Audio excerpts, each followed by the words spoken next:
Hello there. I'm Dr. Nazanin Moali, licensed clinical psychologist, certified sex therapist, and the host of Sexology Podcast. You're watching another video from our sexual skills series. Today, we're going to talk about sexual fantasies. If you are interested to improve your sexual skill in the bedroom, make sure you are following your channel. Every single week, a sex educator, sex therapist, sex researcher, and I are going to talk about one of the important skills that you want to know in the bedroom. And we're going to teach you step by step what you can do to implement those strategies and skills with your lover or with yourself. Our guest is Dr. Marcus. She's also another psychologist, sex therapist, and a well-known author. Without further ado, here's my conversation with Dr. Marcus. Hello and welcome to another episode of Sexology Podcast. It's my honor to welcome Dr. Sheva Marcus on our show. Dr. Sheva, welcome to our show. Thank you so much for having me. I am very excited to have you on this show. I was honored when you sent me the copy of your book. What a wonderful, informative book. And I know in the book you talk about many of the important things that it's so important for people to know about if they want to have a healthy sexual experiences. Right. Well, the thing is that one of the things I found over my years of practice is that people often are afraid that there's one thing that's broken if their sex life isn't working, that almost like it's binary, like something's not working well, Sheva. And so can you help me figure out what it is? But and I know, all of us in the sex field, is that usually your sex life is an amalgam of many, many different pieces. And I like to call them points and trying to get points from different places. But I feel like when people are aware of the many places they could be losing points, but the many places they could be getting points, I think it makes people feel empowered to be able to fix their sex lives. And so that's why I wrote the book. And I'm really glad you liked it, because I feel like sex therapists, I feel like that book is so powerful for people, but also if people want to use it with their sex therapists, it's super duper helpful that way. And I think it's definitely a great resource for people to kind of, either if they're reading it on their own or they want to work with a therapist or sex therapist with it. One of the things that was very interesting, and I know it's interesting about your work, is the world of sexual fantasies. I feel that can help people to understand their erotic self better. And that's it. It's my experience with the clients I work with many of the women. That's something that they are not allowing themselves to experience. They don't understand that part of themselves. They're scared of it. So tell us, why is having fantasies are important? So I'm so glad you're picking up on that part, Nazanin, because I feel like it's something that gets lost a lot in the shuffle. And I feel like it's something that's so easy for people to start using. It's a tool that people can use so powerfully. So here's the deal. Our erotic brains they're complicated. They want to run wild and free if we let them. Very often, they're definitely connected to our hormonal levels. So if you talk to young teenagers, often their fantasy life is great because their hormones, their testosterone, their estrogens are just going wild and they fantasize a lot. As we get older, one of the things that happens is that we tend to shut down that part of our brain. We do it for a whole variety of reasons. We get busy, and we can go into that. And I will be happy to go into that because I think that helps people, give people the key to connecting with their fantasies. But what I think people need to realize is that your brain is a huge piece of the sexual puzzle. Your clitoris, your vulva, your penis, all those pieces are extraordinarily important and have to be taken care of. But your brain, the nerve endings in your brain that connect to those are in the end like the engine that makes things happen in the genitals. And so if your brain is not engaged, then nothing really is going to work very well for you. And so the question kind of is, how do you engage your brain? And Nazanin, I feel like people think that's like magic pixie dust. I think they feel like, oh, I'll just wake up one day and I'll have a fantasy and then I'll want to have sex. But it just doesn't work that way. You have to work on having your fantasies. And I can talk a little bit why it breaks down. The fantasies are maybe one of the most powerful tools you're ever going to use. And people are scared of them. We can talk about that also. And women in particular are scared of them, as you made reference to. So I think understanding our fantasies and delving into them is crucially important. I agree with you. And I think, again, that, as you mentioned, that can improve one's sexual experiences significantly. And I know that especially women, as you mentioned, are scared of it. They don't know their fantasies at times. And exactly what you said, that, one day, like even like a few minutes before sex, now you just want to access that. And it's just so hard because you haven't cultivated it. And I think that can create some disappointment for people. So here's where people need to understand what's happening in your brain. Your brain has tons and tons of neurotransmitters, more than you will ever use. So it uses some of those neurotransmitters and it doesn't use other ones. And when it's not using ones, they actually don't die, which is the good news. They prune down, they quiet. Think of a light switch going off.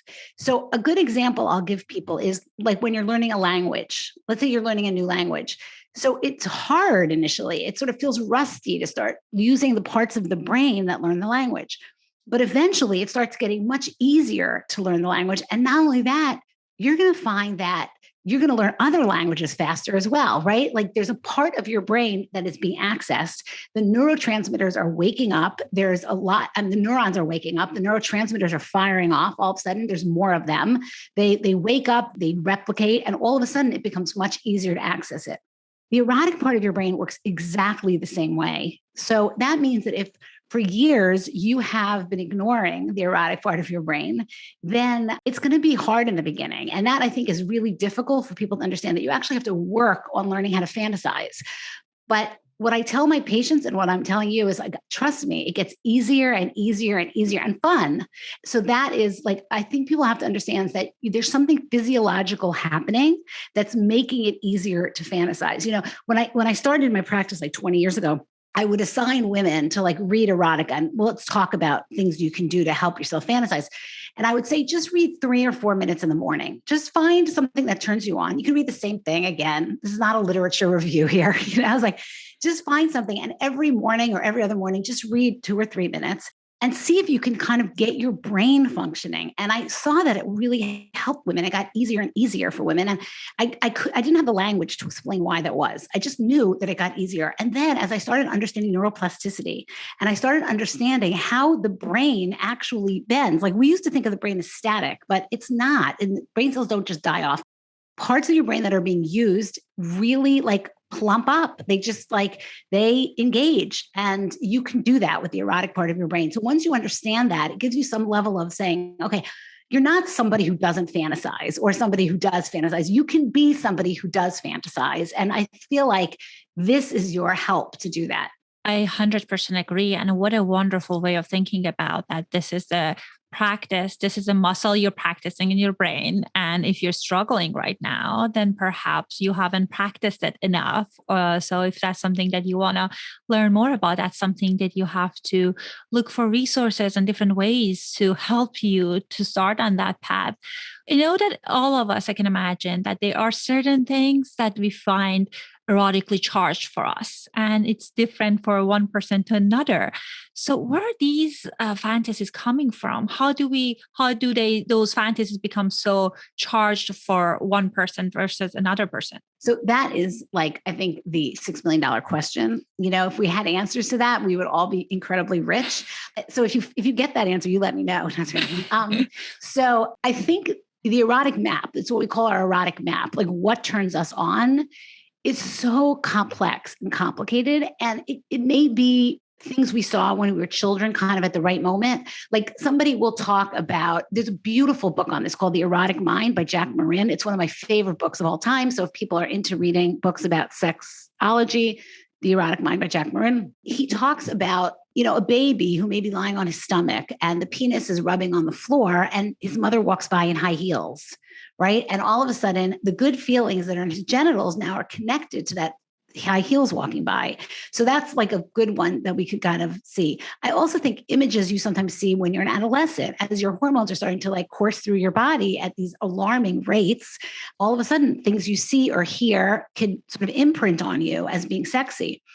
So we don't know exactly why things imprint, but I think the most important thing, and I want everybody listening to remember this, is it doesn't matter. And you shouldn't judge it, right? That is, if I had to go deep into the whole issue of erotic fantasies, I'd say, stop worrying about it. Like, it is imaginary. It's in your brain. It doesn't mean that you necessarily want it to happen. It just means that it's something that turns you on to think about.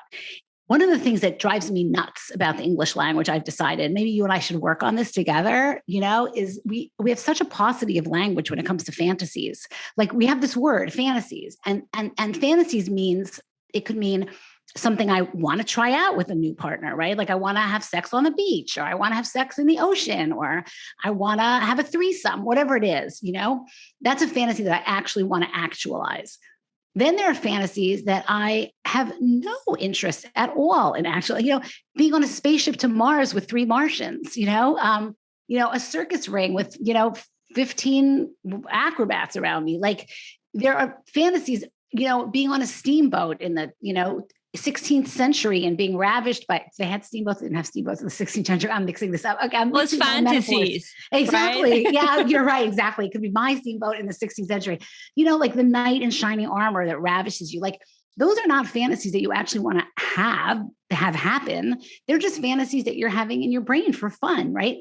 Then there are fantasies that you want to share and talk with your partner about, like, because it's very erotic and fun. And then there are fantasies you don't want to share with anybody. You just want to hold them close to yourself because they're powerful for you. And we use one word, fantasies, for all these things. And I feel like that creates a lot of problems. I really do, Nazanin. I think that makes people worried. So that when I'm sitting with a woman and she says to me, sometimes I fantasize about other women and I don't think I'm a lesbian. And I'm like, really? Like, just because you're thinking about a woman doesn't mean you actually want to have sex with a woman. I mean, you may want to have sex with a woman and you may decide you're not going to have sex with a woman because you're monogamous with your partner.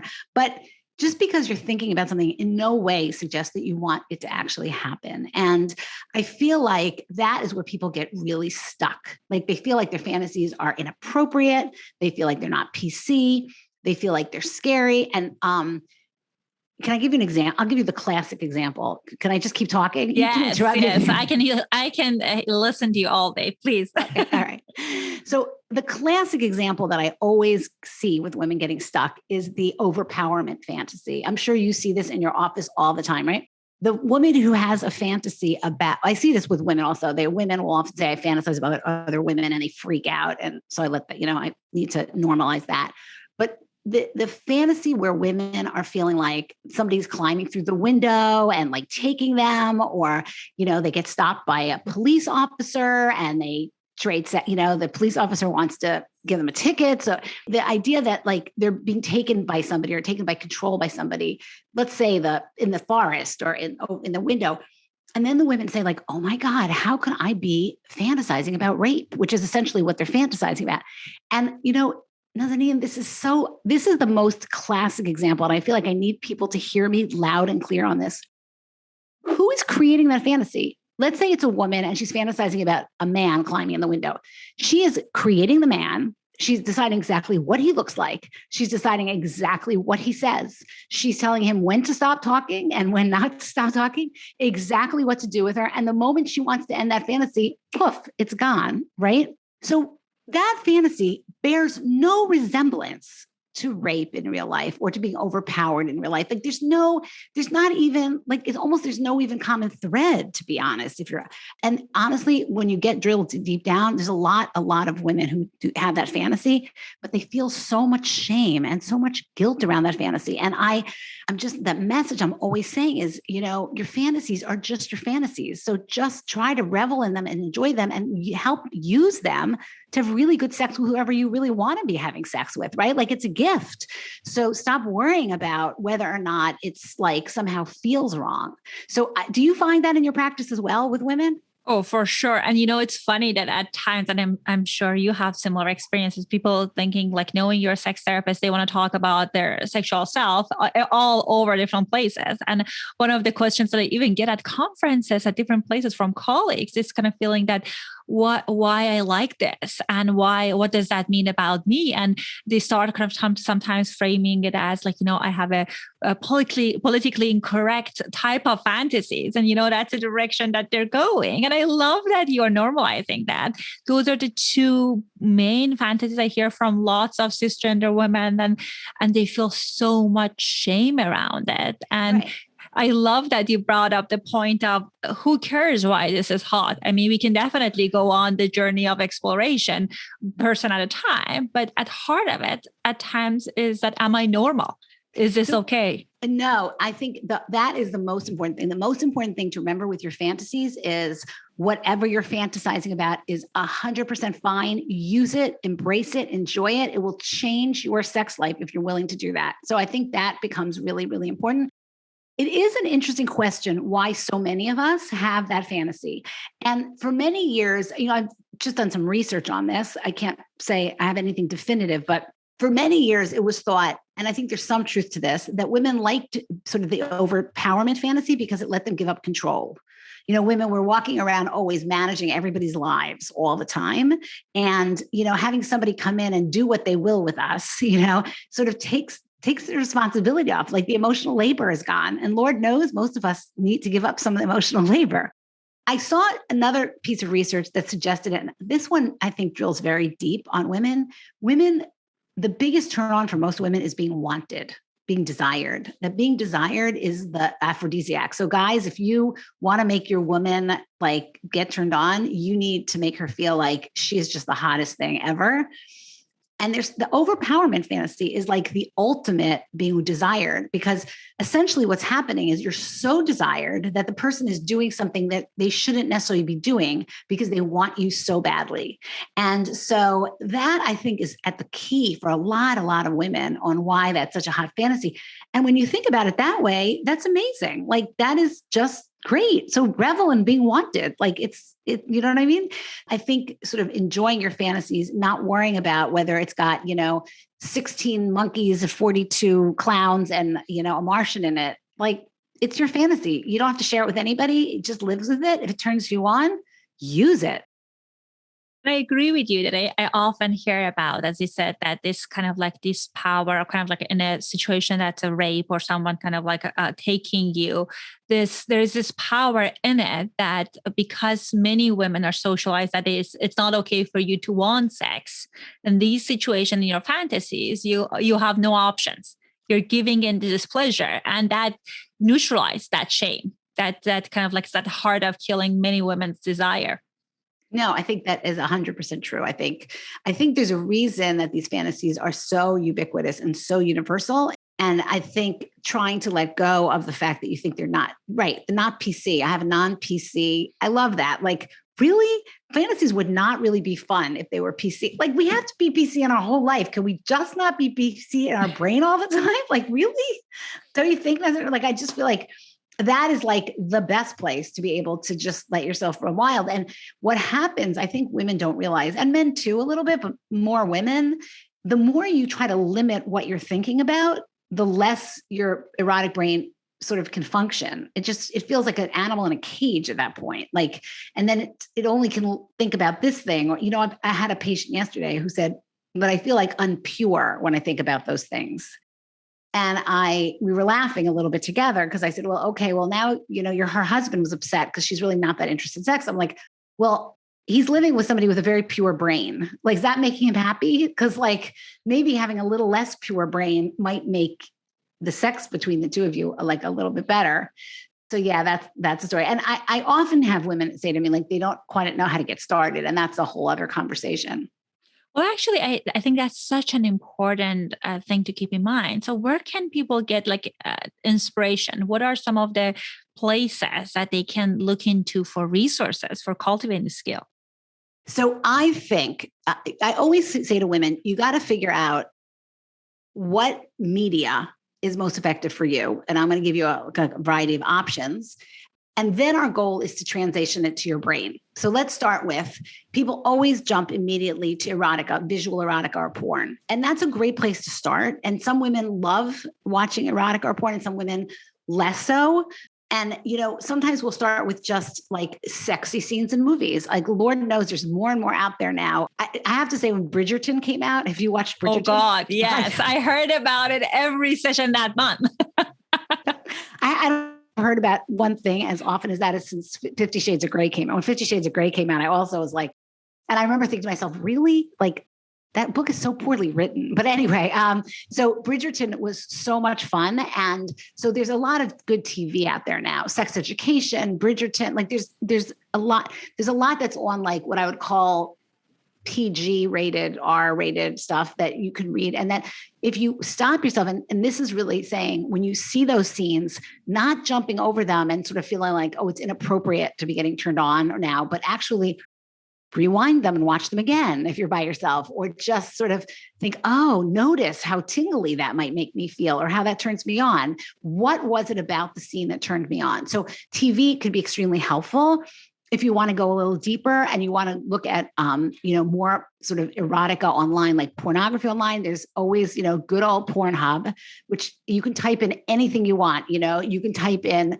librarian and, professor. You can type in whatever you want. Oral sex on a spaceship. Jeffy, like you will find porn that covers everything you want. The other place you can look if you feel like that may be too kind of intense for you is there's a whole brand of pornography called ethical porn, which is largely, a lot of it's directed by women, but not all of it. If you care, and I think we all should, that the actors are treated very equitably and the salaries are good and the healthcare, and they get healthcare. But also it tends to have a little bit more of a storyline. It tends to be a little bit more geared towards women. So there is a lot of visual porn or erotica out there. And I highly think that's a good place to start. However, I have found, and it's really interesting, that a lot of women respond better to writing, to books, to reading than they do to porn. You're smiling because the listeners can't see you smiling, but I see you smiling. Has that been your experience as well? Absolutely. And I was thinking about even your preferences changes. Like when I was younger, I remember that like kind of erotica movie, like visual, kind of porn felt okay. But the more I started working more as a sex therapist, now it activates the other part of my brain that kind of like thinking about, is she compensated well? All of these things, that is she feeling okay? I was like, this is not working for me anymore. Now I transition to reading, and I feel like that can be a beautiful way of even practicing the visualization in your mind. So I think even my journey was in a way opposite, but carry on.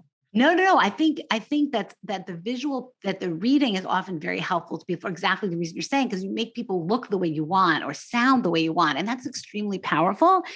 So women seem to respond. And you know what's funny about this? For years and years, the porn industry has been trying to figure out like how to get women, right? Because like Pornhub is like, has millions and millions and millions of users, but like, I think 80% are male, maybe even 85%. And so people kept trying to like figure out, make some different visual porn for women. And it worked a little bit, but the numbers never changed.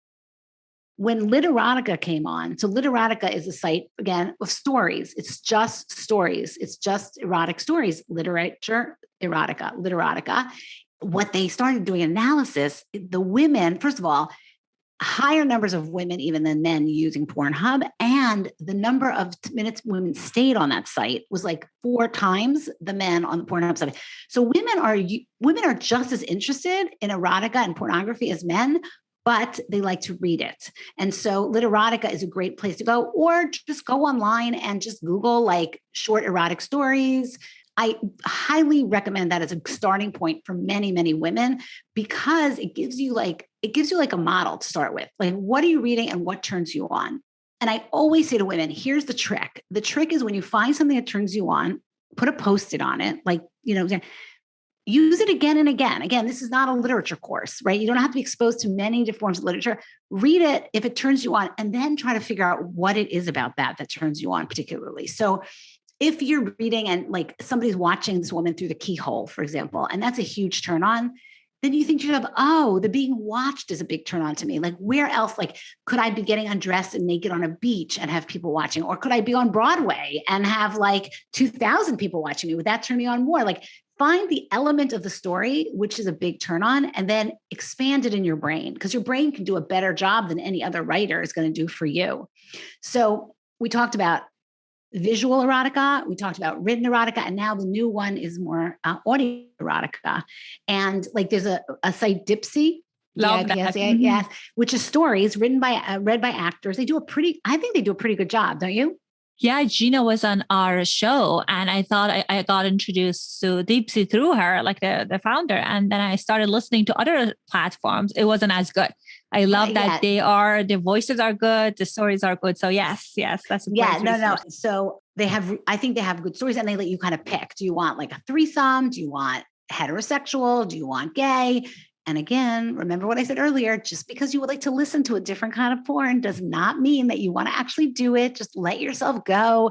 It's like reading Narnia, just because you're reading, you don't really want to go through that wardrobe into Narnia, So listening. And the other thing I've also find is often a big turn on for women, and a good way to get started is listening to sounds of sex. So you could actually Google like sounds of sex, people moaning or groaning or, sighing and you can envision in your head what may be going on. So any of those are good kind of, I would say, entryways. Like that's what we want. We want an entryway to get your brain to start thinking erotic thoughts, figure out what it is about that's actually turning you on, and then building fantasies in your brain that echo those things, but explode them, make them bigger and more powerful and more concentrated. So that's how I usually work with people to get them started on fantasizing, is by using one of those methodologies. Well, it's brilliant listening to the sound of the kind of sexual encounters. I never thought about it, but I think that can actually quickly gives you the kind of like insight into your internal life.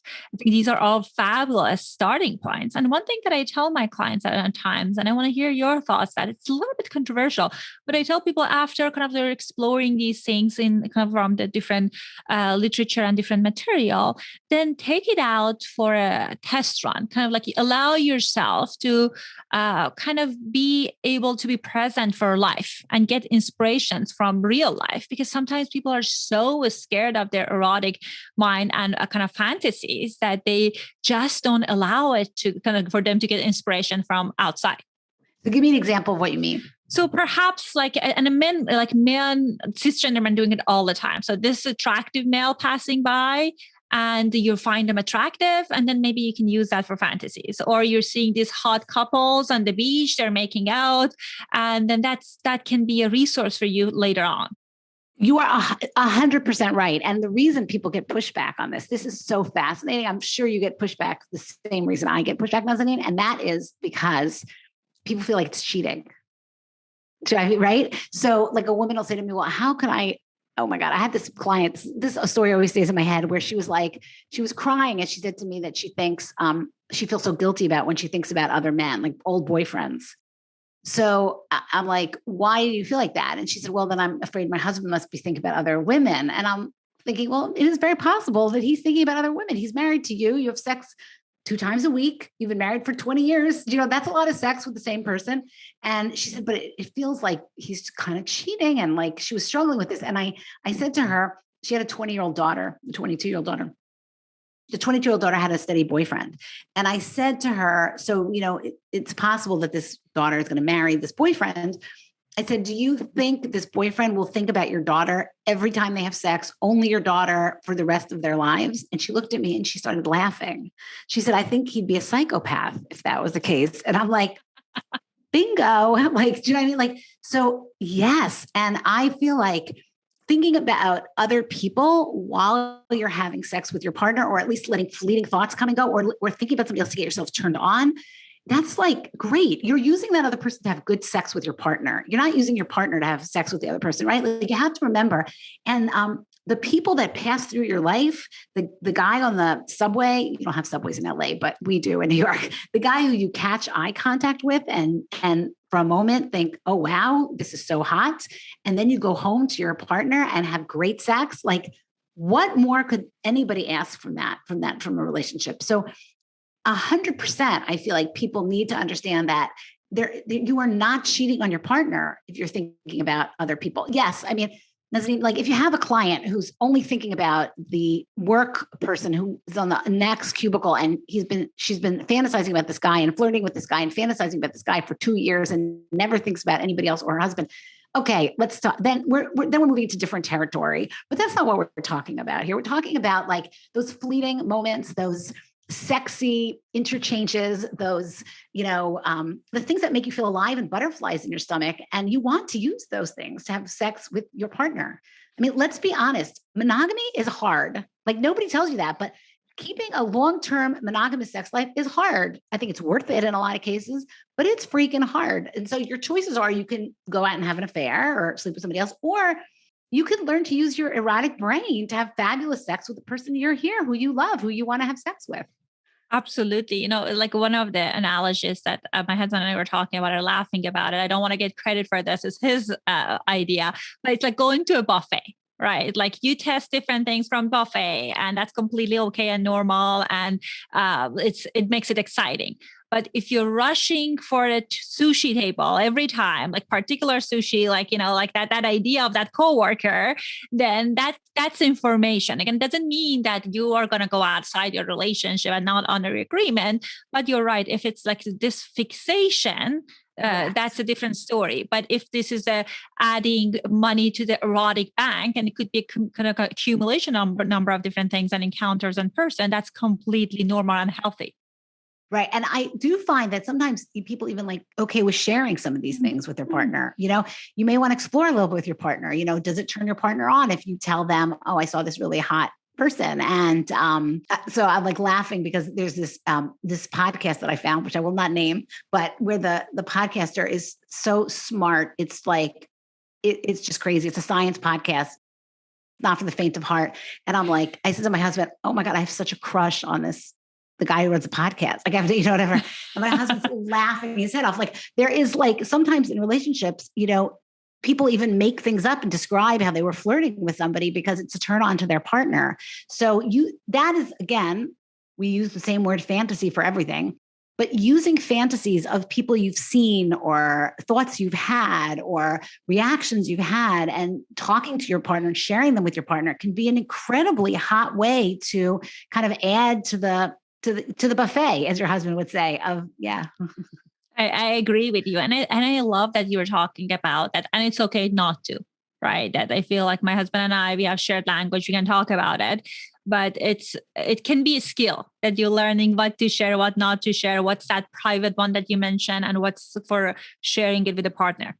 Yeah, don't you think we need more words? I think we need more words. Yes. Because, exactly. I feel like women should know that it is perfectly fine to have fantasies that they do not want to share. They don't want to share them because they think it might upset their partner, but also just because we're entitled to have a little bit of erotic space of our own. We're all entitled to that. So everybody should have, I feel like everybody should have a whole packet of fantasies, the packet they share with their partner, the packet they keep to themselves, the ones they actually might want to actualize someday, and the ones that are kind of so out there that no way.